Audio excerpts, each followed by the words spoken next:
Hello guys, welcome to lesson 1, and today I will talk to you a little bit about how I mostly find my reference image. Also how I use the following sites right here to get what I want most of it. Now Pinterest. I mostly use Pinterest for collecting image. Say I like this image right here. I can just literally pin it here. So you can either create a board, and after you create a board, this image right here will be automatically added to it. Or if you already have a board right here, you can just hit save, and that image will be on that board. Now you can see your board if you click your profile right here, and it's going to be at the bottom. Now the best way to use Pinterest is putting the right key terms. As you can see, I just search concept environment and you can see every single beautiful image just right here. You can even search up, say, how to build 3D game hair. And a lot of artists will show you how they build their game hair. How they even kind of like set them up and put them together, like this one. Pinterest is really good for that, and a lot of artists use this to compile different images for future ideas. Now, other sites that I use are mostly profile based, like ArtStation, Unity Connect, DeviantArt, and a little bit about the Behance. So ArtStation. If you already have an artist that works out there in the game industry, you can just follow their profile and look through every single art that they make. Now, if you're striving to copy the art style or how they build things, this is really great for just looking up to your inspiration artists and just looking at every single images that they created so that you can get an idea or at least a gist of how they make their art. And sometimes artists here in ArtStation create and compile like different images telling you how they build their models. Now you can mostly find them too in Pinterest, but this is really great for specific things. Now Unity Connect is fairly new, but it works the same. It just have a different kind of layout. It's mostly filled with like artists that post their projects, something like that. But it works kind of the same way as ArtStation. Now the other site that I use is DeviantArt. It's very profile based. This artist particularly I've been following her for I think since 2012. I think that's 5 years ago.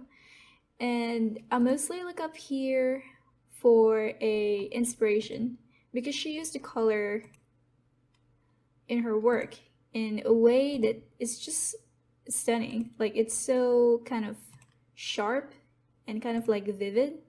Her and Sakimi-chan. Yeah, two of the artists that I follow mostly on DeviantArt. And the other site that I use is Behance. Now, I'm fairly new to this site, but I go here mostly to find a project, like say this one, The Little Fox. I found this because I played the game on the Google Play, and I got curious as to how and who created what, you know? So I started looking it up, and I found this gallery right here, and I just saw everything, like how they make the storyboards and who created it, the sketches, the After Effects shots, even the animations. And I emailed one of them, and luckily enough, he showed me how he did the vector art in Illustrator. That was fun. But just look at this game and soak in how beautiful this is. Because it just looks so pretty. Like if you play the game, you'll know what I'm talking about. So the other site that I use is Facebook. Yes, Facebook.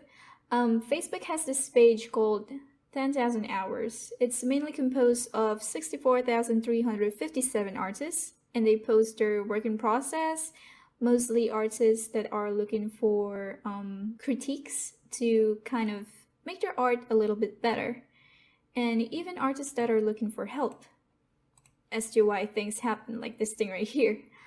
And a friend of mine that works at NetherRealm Studios in Chicago invited me to this page, and I just kind of like connect.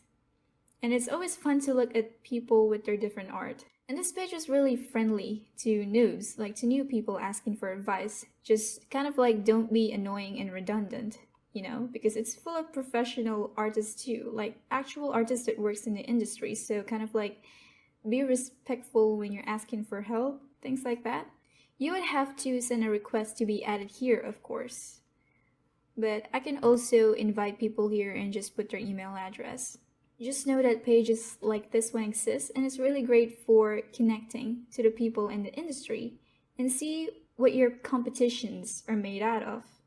The other site that I use is Instagram. I mostly follow different artists with different expertise to like widen my range. I believe that if you surround yourself with people that you look up to, at some point in time, you're either going to become like them or you're going to be better than them. It's just a matter of time. So I use Instagram mostly to socialize and just look at my homepage and see what the people that I follow are up to, because it's mostly full of just art mainly. And I'm kind of like just widening up my range to see what other people are working on. And sometimes you can make like a friend here or something, and you guys can start like a silhouette challenge, like 365 days of drawing nonstop, something like that. And it's always fun. So I mostly use Instagram for connection, just to surround myself with artists so that I see what's out there. You don't want to put yourself in a cave and be like, oh, my art is the best. There's always going to be people that are better than you. And that mentality needs to stick so that you can always improve yourself. The more you see that your art is not perfect, there will always be room for improvements, and that is always good. Because you don't want to settle for good. And better yet, don't settle at all. Just keep learning, keep improving until you're all the way at the very top. Never stop learning, you guys, and surround yourself with people that are better than you. And work hard. And eventually, you're gonna become better than them. Everything is just a matter of time. Alright, so back to looking up good reference image. Now what you can do is, if you already have an artist in mind, you can always just Google them or find their website. Now I mainly follow this artist for character reference, because as you can see, her art is mainly characters, and the way she colors them is just so pretty. Like everything is so vivid, and it's just too painterly. It's so cute. And the other thing that you can do is also play games and take screenshots of those games.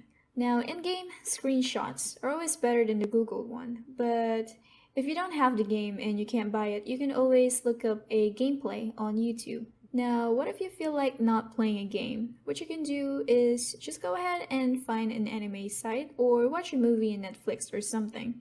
There's tons of reference out there. This one, I watched this I think last year, because the environment is just so beautiful, and it's like literally about the virtual reality game.